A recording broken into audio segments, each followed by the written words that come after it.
Speaking of turkeys, I'm Tom Pipines. Hello again, everybody. The Pip and Dodds podcast, Packers-centric on the video side, featuring the star, Gary Ellerson, good friend, great man, outstanding broadcaster. You find him on 105.7 FM The Fan, The Big Show, 2 to 6 weekdays. And, of course, he, along with Leroy Butler, the catalyst with Dennis Krause, Spectrum News 1, the football show, as John Dodds has said, is about as good as it gets when it comes to talking about the Green Bay Packers. Thank you, our good friends at WSS Sports, WisconsinSportsStream.com, and this beautiful set for making it possible. Okay, Packers, 49ers, rear view mirror. Now you move on to the New York Giants. And, John, certainly a very, very poor record for the Giants. And when you look at the rest of the schedule, I mean, it certainly favors the Green Bay Packers, does it not? It does, and this is a concerning game. They have to get their confidence back. They got in probably 4 a.m. on Monday morning on a flex game from the West Coast. And are they rested? They should be. They had a bye coming in last game. Should they be angry? You would hope so. But I think probably with some of the younger players, there's going to be a confidence issue. So I think some of the older players, the veteran players, are going to have to really step up this week and get everybody focused and back to it. The star of the show, Gary Ellerson, on our last podcast talking about you beat the Giants, you should beat the Giants, and nobody's taking anything for granted with these Green Bay Packers. But how good a feeling can you have about yourself? What should the Packers' approach be when they take this trip on Sunday, a noon kickoff? Well, it's a get-right game, right? That's what we call it. We got to go. Get right. We got to go out to New York. We got to get right. Yeah. You know, and you got to get your confidence back, and you got to feel good about yourself, and you just got to come out and just play football. And they know that they're a better team than the Giants. Listen, the Giants are struggling. I mean, they've got a lot of stuff talking about the head coach is going to be fired. You look at the new quarterback they brought in. So they're in turmoil, and they got to keep those guys. I mean, they can't give them any hope. They just got to go in there and just play their game, and hopefully they can get something going offensively where they can still feel good about themselves. And hopefully, I'm sure they're trying to figure out, because I saw Matt LaFleur heard his press conference. He was pressed on the whole Aaron Jones. So hopefully they can figure out how to get Aaron Jones more touches and him involved in the offense a little bit more. And I think from there you'll see this team get much better.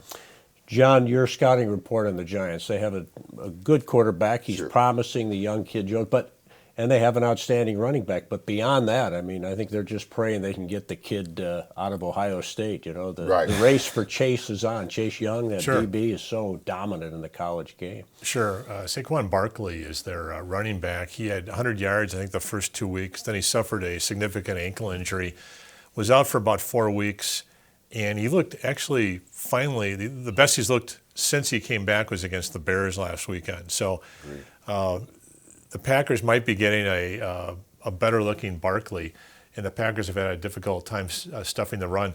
Jones, the quarterback from Duke, boy, did the GM catch a lot of flack for drafting him in the top 10 where he did. But over the years, I was able to get to know George Young, the old general manager for the New York Giants, and he always would say that he drafted a wide receiver from Florida, Hyde. I think his name was Hilliard, about number 10, and a lot of the scouts said he should have been taken later, and he caught a lot of flack, and he said, in the NFL, if you have a special feeling about a player, you have to take him, because it's going to be with 31 other teams, you're not going to get a chance to get him later. Get a guy, don't be cute, don't trade back 4 or 5 picks, think he's going to be there. If you like him, just take him.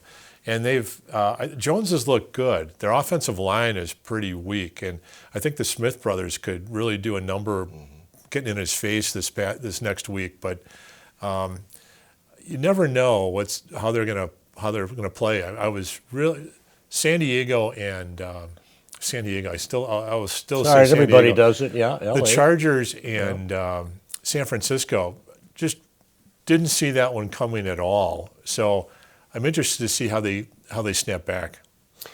Gary, this team is what it is, or can they do some things both defensively to somehow find a way to cover a tight end better, make some adjustments, be better in terms of their linebacking play. On the other side of the ball, they were helpless. They were helpless against a very fine 49ers defense. I get it, but if you're going to get to the next level, or are they who they are? I mean, within scheme and preparation, can you do some things? We know they lack talent in key areas. They're going to build to that. I think you can see the blueprint of this team. I think you can with the 8 wins that they've had. I think they do it with 3 phases. They're going to have to. I mean, I think they can do it with a ball control type offense, which keeps the defense off the field, our defense off the field, and then our defense, along with that, has to keep the quarterback, the opposing quarterback, in 3rd and long, and this young quarterback in Jones. I think they can get some opportunities there to get some sacks and get some interceptions. And then you look at the 3rd phase of the game, special teams. They got to get something out of their special teams. They got to get in great field position in order for this offense to help out Aaron Rodgers in this offense. And they're not getting that. J.K. Scott now has got to perform a little better. Pin those guys back and make those guys go 90 yards for a touchdown if they can do that. So I think, to me, that had been the recipe, how this team played together in 3 phases, and right now they're not doing it. Now, we don't know, but I guess Balaga's going to be out, so that's going to be a big deal for them.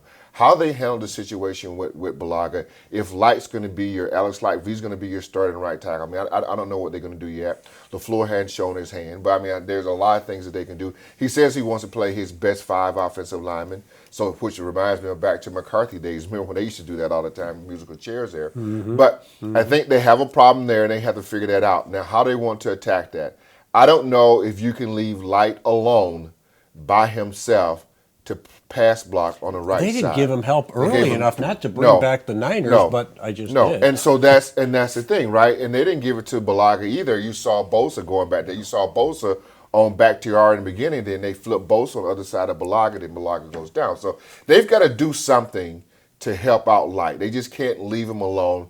Chip, slide the line to him and give him a little help, and I think they'd be okay. The Bosas have been the bane of the Packers' existence, both of them. The one for the Chargers and obviously the one in San Francisco. John, I know that mind is real. I don't have to say anything. Come on now, just share it. Well, the Bosas really terrorized Badger fans for a decade now. Why not? Why not get Packer fans going?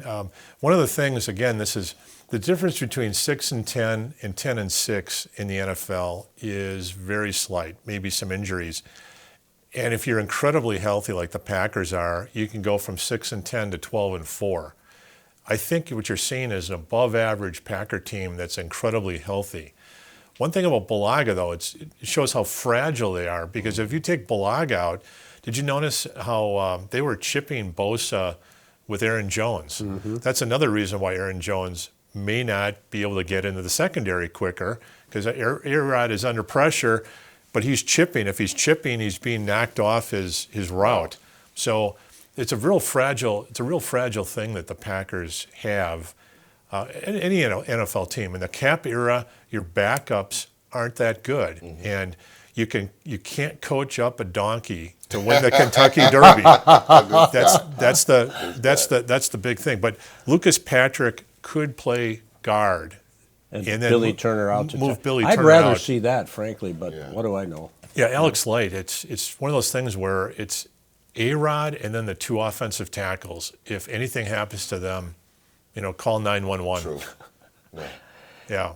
Hey, this podcast is brought to you by our good partners at Professional Construction, Inc. They've been around for 15 years and will be for many more because of the way they do business. Mike and Michelle Grau, they have a fantastic family in the business sense as well as at home. They do so much in the community, and we look forward to developing more of that as we go forward. As the Packers go forward, you have the 2-9 Giants. You have the 2-up, 9-down Washington squad. You have the Lions 3-7-1, the Bears 5-6. Overall record 11-31-1, not counting the 8-up, 3-down Vikings. So you would think they would make hay. And are we thinking 12-4 here? And if it doesn't win you the division, depending on what happens with the Vikings, maybe they get a first-round bye anyway. I don't know how that's going to fall down. But do you see a 12-4 mark for this team? Well, I mean, they could be, and John was right. We were talking in our first podcast. I mean, you look at the San Francisco 49ers.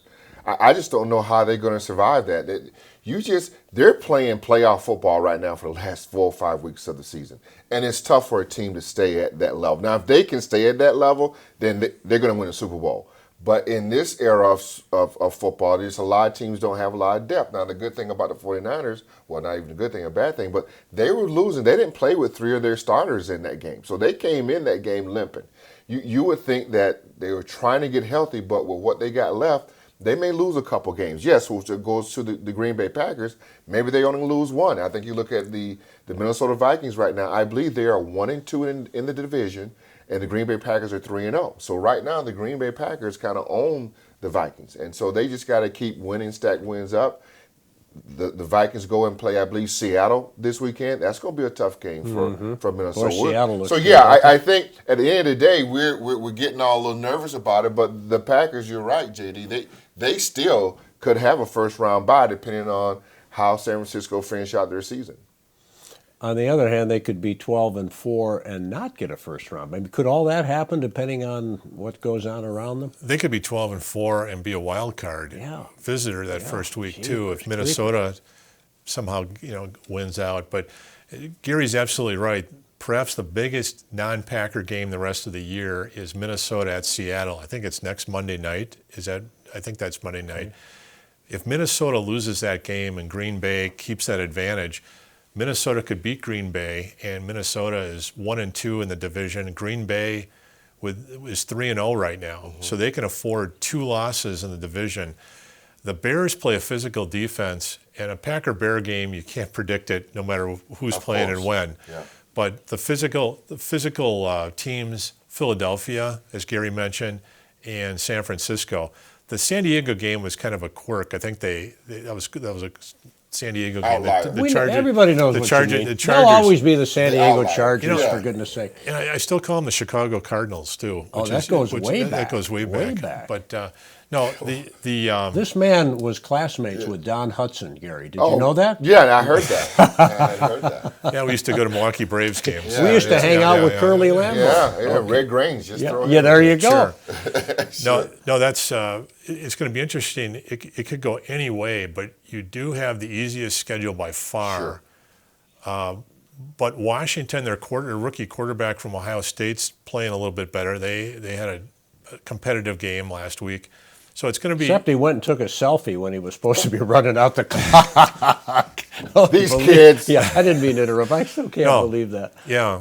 You know what that reminded me of? That reminded me of when Desmond Howard in the playoff game against San Francisco was changing his pants.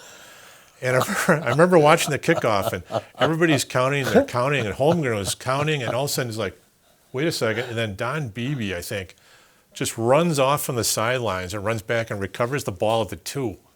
I thought, Holmgren goes, well, at the end of the game, that was all Holmgren could talk about. Right. They beat him, but it's like, where was our returner? And then he comes out with some fresh pants, and he's like, ready to go. Ready to go. Yeah. They don't call him the Packers historian for nothing. That was beautiful. Gary, what is most important for this team going forward if they want to put themselves in a position where you get to the playoff party, as you're well aware, you know it better than I. You played.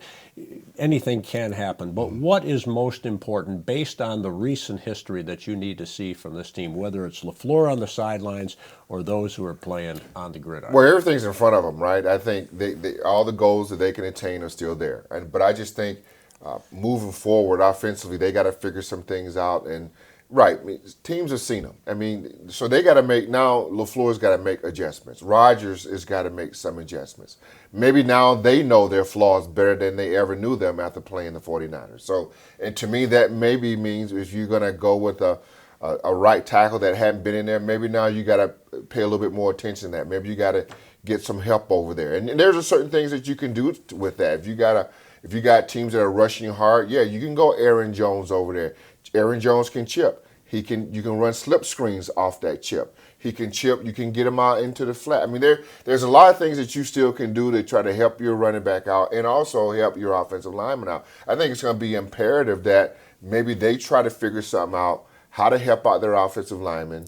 And I think it's going to be also on Aaron Rodgers to try to figure that out. Well, listen, I don't have Mark Tauscher and Chad Clifton anymore, right? Mm-hmm. I mean, not the Bakhtiari is really good, but when he had those two bookends, I probably could hold the football a little bit longer, 2 or 3 seconds longer. With these two guys, maybe I can't do that. That's glaring, isn't it? Yeah, it is. Bakhtiari is not really having one of his better years this year. Often he's okay penalized. for him. Yeah, for him, often he's penalized. good. Yeah, but he's not. It's not his best year. No, that's and sometimes guys struggle. I mean, but you want a little bit more. And sometimes I think Aaron Rodgers is also a product of his success, right? If you look at his numbers last year, most quarterbacks would love those numbers that he had. But we're looking for like these out of the atmosphere type numbers for Rodgers. That's what we're used to, and we're not really getting those this year either. I mean, they've won 2 games already without Rodgers throwing 4 touchdown passes. Whoever thought that they could do that? So I think there's a will, there's a way. They just got to figure out where they want to go offensively. I don't know if they can change much defensively. There's a huge void in the middle. I like Blake Martinez, but I think Blake Martinez could be better if he had a guy that could go with him. They don't have another inside backer. I mean, you look at Owen Burks, we don't know what he is. I mean, Raven Green, I think he was there for a while. I thought he was going to be He's been missed, hasn't he? He's been missed, and they just haven't replace that person in there alongside Blake Martinez. Absolutely right. Now, from this humble corner of the room, I would say that somehow they've got to find a way to integrate Devontae Adams and Aaron Jones, the two most potent playmakers, offensive players other than the quarterback. John, for you as you go forward, I think of a defense, by the way, that has to come up with turnovers and continue to be good in the red zone, and even against the 49ers. I mean, Rodgers gave them the ball with a fumble, but other than that, they were good. What do you need to see going forward for this team to put themselves in the best possible position? Well, to put my GM hat on, if I'm Gutekunst, I'm looking at the team and I'm thinking, you signed your free agents last year, and he did a great job. You got the Smith brothers, you got Amos, you got Turner. That raised the cap up significantly. So you're going to have to do it through the draft. If I had to pick 3 players that I could take from San Francisco that would make Green Bay then take the next step, number 1 it would be George Kittle. Mm-hmm. He was a 6th-round pick, I believe, from Iowa. That's amazing. He's a poor man's Gronkowski now. The second one would be Deebo Samuel. That guy looks like Sterling Sharp to me. He looks like a young Sterling Sharp. You can put him in the slot. So you're going offense, tight end and receiver. Those are my 2. And the other one is the C.J. Jones, number 93, who made Lindsley look as poor as I've ever seen Lindsley look. And Lindsley's a really good player. But that guy had been injured all year. He had fresh legs. He was coming in there. He was motivated. That guy stuffs the run. All they need is those 3 type of players, I think, and then this team could take the next step. You're not going to find them obviously this year. Ever since the Cleveland came into the league and then Houston, you can't find any good players on the street. They took 150 of those players off. Mm-hmm. So if your guys get hurt, forget it. Can you develop guys during the season? Maybe Sternberger. Maybe they can develop him.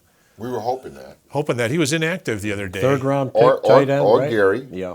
We haven't seen anything out of your 1st-round pick either. Yeah, there were some who were saying he should be getting more snaps. Yeah, all right. He's not. Okay, final word from you as the star of this Pip and Dodds podcast. Gary Ellerson, former Badger, former Packer, 105.7 FM, The Fan, The Big Show, 2 to 6, and on the football show with Leroy Butler and Dennis Krause, Spectrum News 1. I just think the Packers, right? Everything is in front of them, right?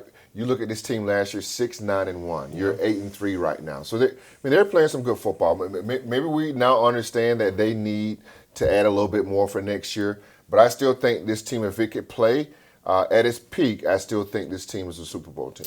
One of the great gifts for me is getting to hang out with you guys, and Gary, we're so thankful for you. And JD knows how I feel about it, right? Check is in the mail. Back at you, Pip. Yeah, right. Okay. All right, thanks for tuning in, everybody. We wish you a happy and blessed holiday season. Thank you, WSS Sports. We have Justin, we have Derek, doesn't get any better, and we're thankful for PCI, Professional Construction, Inc., our great partners, Mike and Michelle Grau. Thanks, everybody. See you next time.